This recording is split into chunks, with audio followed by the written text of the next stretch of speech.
Tonight on Greater Boston, federal officials have ordered the MBTA to fix major safety problems now, before they even release their final report on the agency. And riders on the red, orange, and blue lines now get a Saturday schedule for their daily work commutes. The state lawmaker and a former Secretary of Transportation join me on what fixes the T needs now and long term. Then later, the New York Times best-selling author of How to Be an Anti-Racist, Ibram X. Kendi, joins me on his new book, How to Raise an Anti-Racist. So stop me if you've heard this before. It has not been a good week for the T, which announced yesterday it's pulling all its new Orange Line cars offline for the second time in 6 weeks, this time because of battery issues. New Red Line cars are affected too, but they're already offline. On top of that, the red, orange, and blue lines are all operating on reduced schedules right now, thanks to staffing problems. Then there was the Chinatown Station escalator that started moving in the opposite direction with 10 people on it over the weekend. Again. But unlike when the same thing happened last September and 9 people were taken to the hospital, this time no one was hurt. But there's more. Last week, 2 Green Line trains unintentionally coupled, whatever that means, resulting in passengers having to march through a tunnel to get out. 3 weeks ago, 2 Green Line trains collided near Government Center. Both derailed, and 4 MBTA drivers went to the hospital. That's just this month. In the year or so prior, a Dorchester man was dragged to his death after his arm was caught in a train door. 2 Green Line trains crashed in Brighton, sending more than 24 people to the hospital. A BU professor died after falling through a rusted staircase at the JFK UMass station in Dorchester. A Red Line train derailed at Broadway Station, and a woman was killed when her car was hit by a commuter rail train in Wilmington after crossing gates and lights did not activate in time. So it's probably a good thing that state lawmakers are planning a rare oversight hearing on the MBTA in the coming weeks, a move that only came after federal authorities declared they were, quote, extremely concerned about safety issues at the T, and told the T's board earlier this month to immediately fix 4 main areas while they continue a larger investigation, staffing of its operations control center, a pattern of safety incidents in rail yards involving loose trains, getting all tracks to a state of good repair, and ensuring employee certifications have not lapsed. Some pretty important things there, but certainly not the only thing. So, is the T fixable, and does anyone have the power, or more importantly, the willpower to do it? Joined by Representative Bill Straus, he is the co-chair of the Joint Committee on Transportation in the Legislature. Jim Aloisi is the former State Secretary of Transportation. Jim, Chairman, thanks. Good to see you both. Appreciate it. Good pleasure. Chairman Straus, let me start with you. When I'm reading all this stuff today, it seems to me it's as if the T leadership met privately and said, what can we do to ensure that no one ever wants to ride the T again unless they have to? That's not much of an exaggeration, is it? Well, the tragedy is that what we've got here was previewed 3 years ago when the prior oversight board, the control board, released the LaHood study in 2019. Yep. And pretty much predicted, unless changes were undertaken, which was at that time I would call it misdirection from operations to capital projects of their funding and of their emphasis. So this was sadly inevitable, but what's coming up now in terms of the lack, understandably, of confidence by the public is a need to redirect. It's not just all of the list of problems that you've identified, but clearly a management culture, approach, and misprioritization of safety. We can't get to any of the other issues, fares, routes, expansion, whatever you want, until safety, because we'll put at risk the confidence of the public in riding these trains. You know, Jim Aloisi, lax safety culture was the term they used, which to me seems to be a gross understatement, particularly the family of Robinson Laline, who was dragged to his death. There is a real safety problem there, is there not? I take the T a lot. I think it's safe. And I resist the temptation to pile on and say, yes, there's a problem with safety culture. And the reason why I resist— That's what they said. That's not me. That's the Federal Transit Authority. I understand that. I know many of the people who work in that building. There's nobody who goes to work at 10 Park Plaza or at the control center in High Street who actively doesn't care about safety, right? So it's not about individuals and it's not about their culture.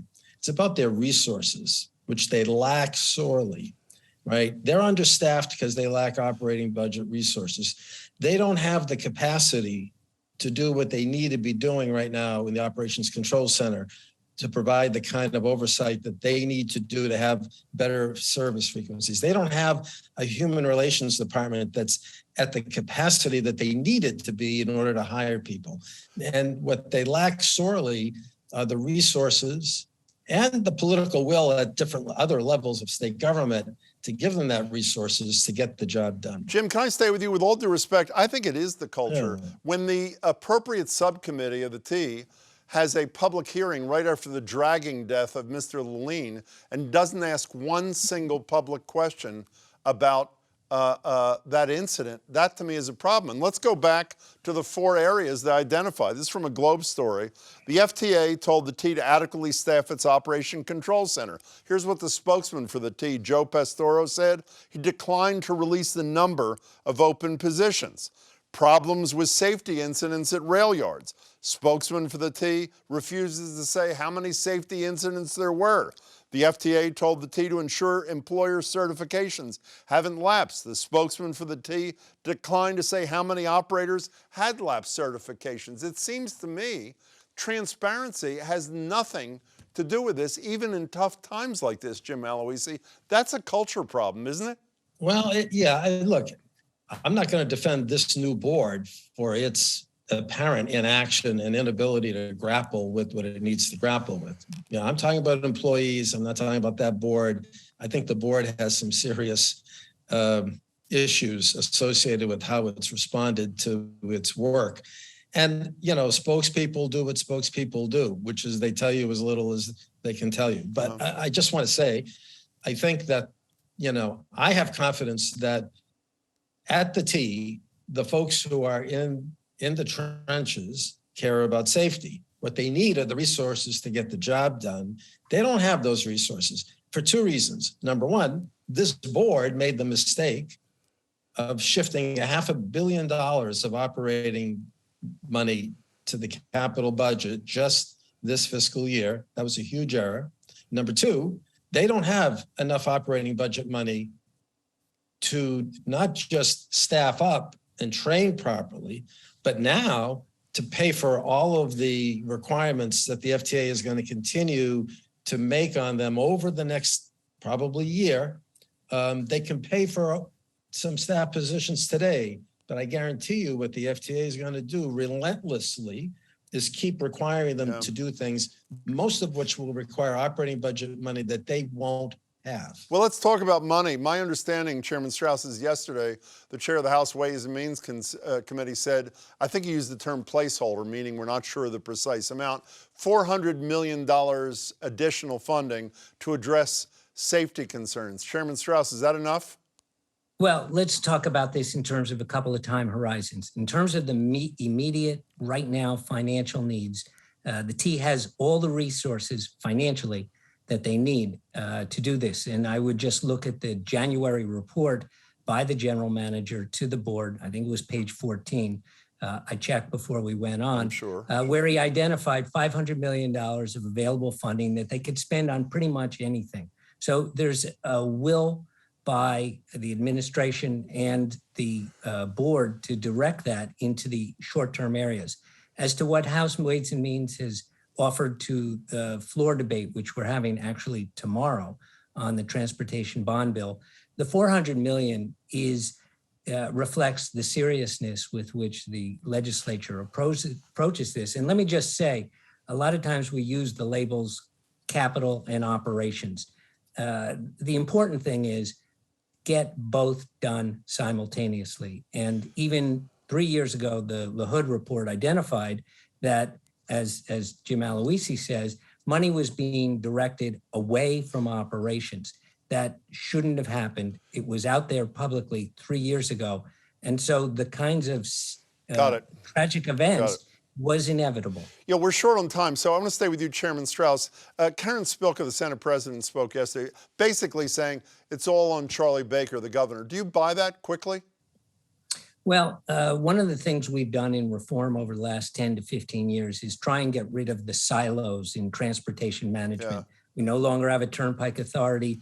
We took a lot of the separateness of the MBTA away, and the manager is picked by the secretary who answers to the governor. So we've made accountability in our reform efforts over several years in different pieces of legislation a key goal here. And so I agree with the Senate President. It's been 7 years.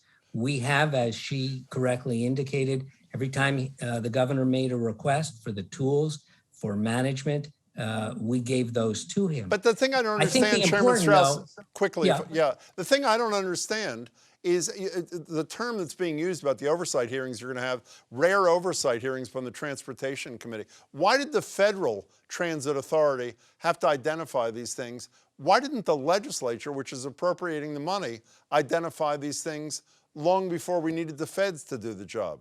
I think you'll find everyone, including myself, responded when the Hood report came out. But let me be clear, the difference of our oversight process from the FTA. Quickly. The FTA is responding to the specific incidents, and they'll issue remedies and mandates.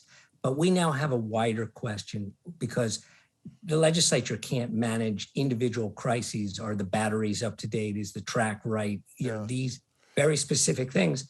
What we need to do is provide resources, but also provide the structure if it needs changing in terms of how something like safety is taken up every day, every working shift. I agree the people who work there are great, but at some point you have to look up the management food chain for the mandate to run a safe operation. Jim, Aloisi, briefly, who should the riding public that it seems to be much more concerned about safety, I don't mean this disparagingly, than you are, and because they probably, maybe they know less than you are, who should they be upset with?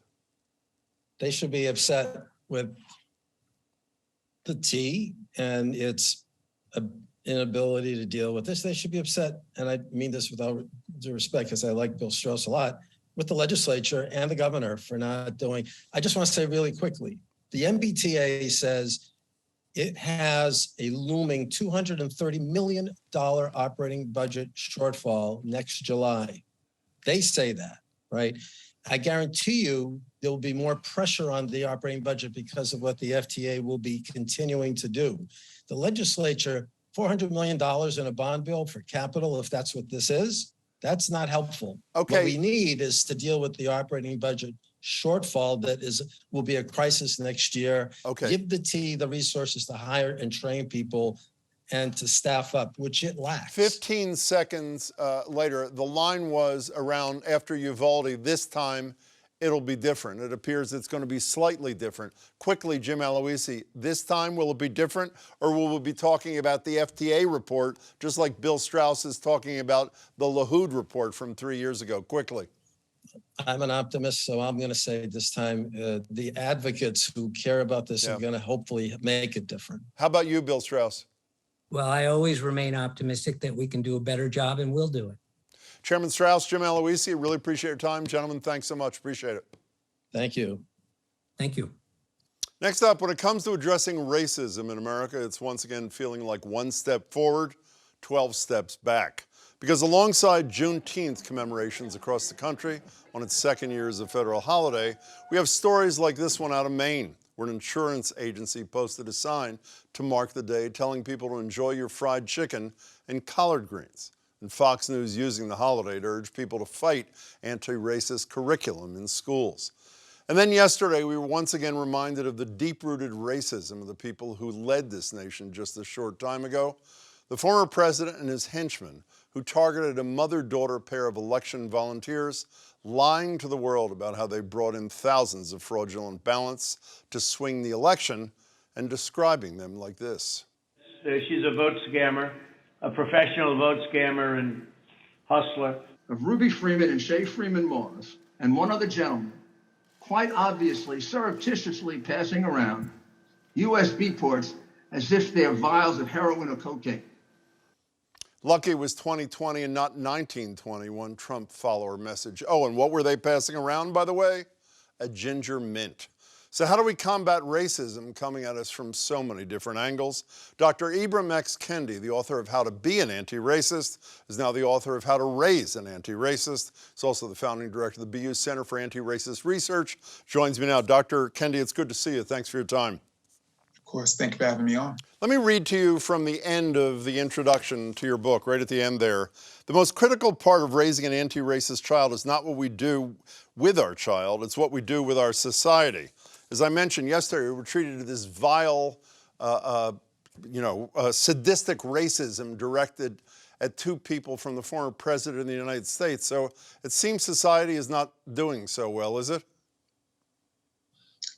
Certainly, and in many ways, it's not, and particularly because our children are watching, and our children are studying to see how we're treating different people, or in the case of those two people who testified before the January 6th, committee, how we're mistreating people, and by who we're mistreating, we're also demonstrating to children who we value or don't value, and almost opening the door for that mistreatment to continue for another generation. So what do you say to that 12-year-old kid that was watching yesterday and says, why do tens of millions of people support a man who believes racial degradation is part of his way of doing business? Oh, no, by the way, that guy was the president of the United States. What do you say to that kid? I say to that kid that you have many Americans who are struggling to make ends meet, who are struggling socially or personally, and they have been told by people who they trust, namely people like this president, that the source of their pain are people who don't look like them, who don't know them. And it's an easy way out, when in reality, that person is convincing them that the source of their pain are those other people, because typically that person themselves is a source of their pain. So it's a form of distraction.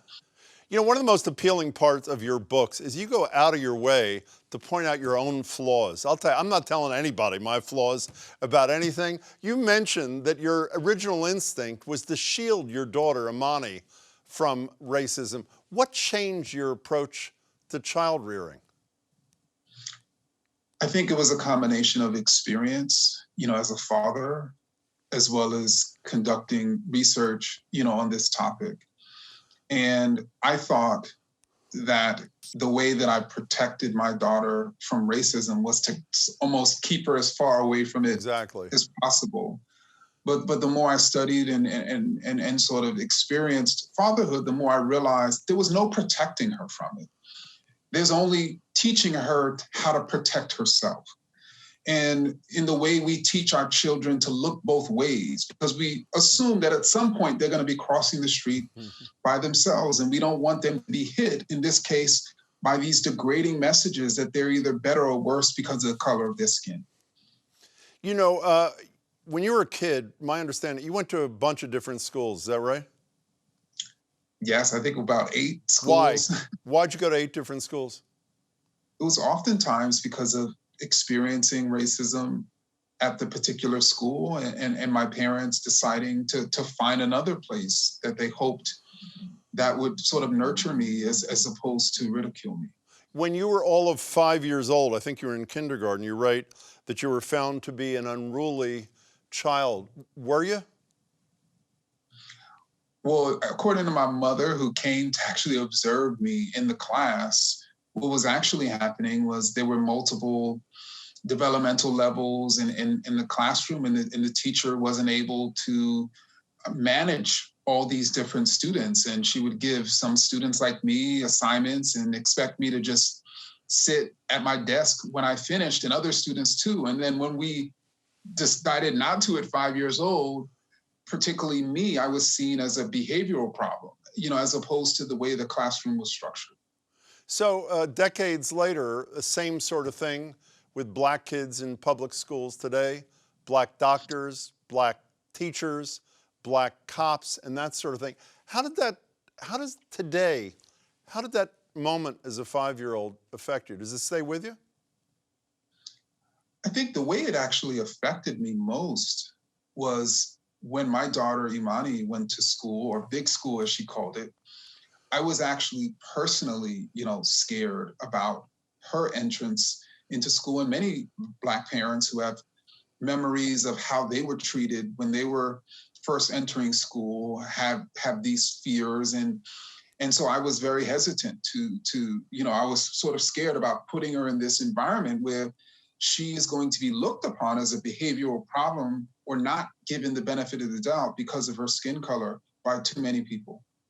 Speaking of your daughter, you write about her, I believe, in daycare. You come to pick her up. She's playing with a blue-eyed white doll. Your wife does it the next day, blue-eyed white doll, on, blue-eyed white doll. And that leads you to describe something called the doll test. Tell us what the doll test is and who Mamie Phipps was. So Mamie Phipps, as well as her husband, Kenneth Clark, in the early 1940s, they tested Black elementary school students in Massachusetts, as well as in the Deep South, and assessed whether they had a preference for white dolls or Black-looking dolls. And most of these Black children preferred a white doll. And actually, recently, another psychologist did a similar study and found that both Black and white children tend to prefer a white doll, which is called white bias. And that's one of the reasons why in my book, How to Raise an Anti-Racist, I'm encouraging parents and teachers to realize that we have to actively ensure that our kids are not attaching negativity or positivity to skin color. We just can't assume that if we don't encourage them to recognize racial equality, that they're going to believe it or see that for themselves. Yeah, this may be obvious, but you mentioned, well, not the facts, but the impact. You mentioned that there were Black dolls for the first time, I think, in the late 60s. You mentioned even Barbie and her boyfriend diversifying in a whole bunch of ways much later, I think in the early part of the 21st century. I assume there's concrete data that shows that those changes lead to dramatic perception changes about the world.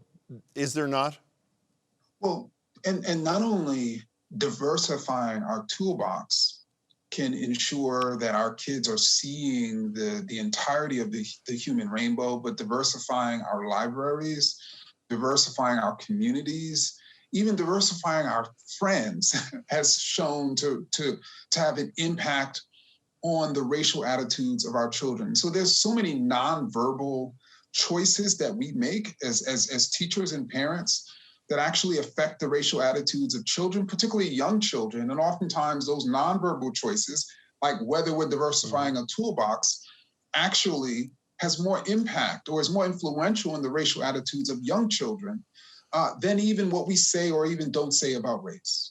I'm sure you're watching the Ketanji Brown Jackson confirmation hearings, but I'm equally sure you were surprised to see Senator Cruz from Texas holding up one of your books when he was holding up a bunch of books that he considered to be objectionable, your book in particular, Anti-Racist Baby. Here's part of what Cruz had to say and a pretty powerful part of the response from now Justice Jackson. Do you agree with this book that is being taught with kids that babies are racist? Senator. Boy, that sigh and that pause were pretty powerful stuff. Well, the good news, and I guess there's good news and bad news, what happened to your book sales after Cruz held up your book? A few people got the book. Not a few people, exploded, right? But what's your reaction when you see a national stage like that, or you read about another school district that says Kendi's books can't be there because they teach young kids that have white kids that have negative thoughts about themselves? How do you react to that? I think it's tragic, and because it's just as Senator Cruz distorted the book and then attacked his own distortion, so too is a distortion that my books teach white children anything other that they should see themselves as equals to people who have a different skin color. And that's really that's one of the main messages my books are conveying. It conveys to kids of color that there's nothing wrong with you because of the color of your skin. And these books convey to white children that they're special when they're nice and they're special when they share, but they're not special because of their skin color. I think those are the messages we should be teaching our children so that they can view and recognize racial equality. You know, I'm on an eternal search for hope. And when you were here last time, I asked you, essentially, I'm paraphrasing, how can you be hopeful? And you said something like, well, the abolitionists said we're going to get rid of slavery. Everybody thought they were crazy. And now, you know, if for those of us believe we can create an anti-racist society, and it's obvious from there. Well, since I saw you last, white supremacy is on the rise. Voter suppression laws are on the rise.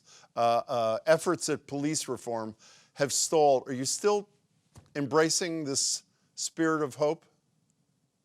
Well, yeah, and indeed, of course, slavery ended by 1865, but in the 1850s, the slave power was on the rise.